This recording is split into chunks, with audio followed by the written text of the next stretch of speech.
kegiatan sore ini kita dari PWKI DPC Blora bersatu hati untuk membagikan berkat kepada saudara-saudara kita dalam rangka Paskah.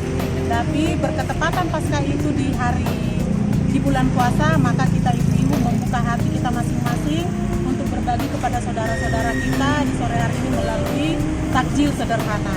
Kita berharap melalui takjil ini saudara-saudara kita yang ada di sekitar kita, khususnya orang-orang muslim, bisa merasakan juga bahwa PWKI juga mengasihi mereka, mencintai mereka.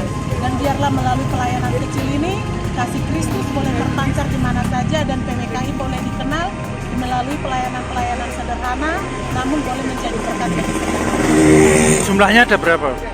Jumlah yang terkumpul hari ini 360. Luar biasa. 360, dan itu semuanya atas kerjasama.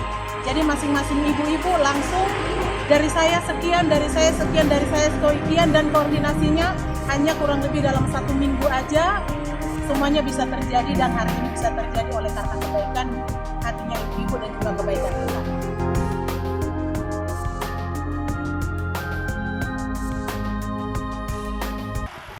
Dengan adanya bagi takjil ini gimana Bu? Merasa senang kita bisa menikmati puasa ini dengan saling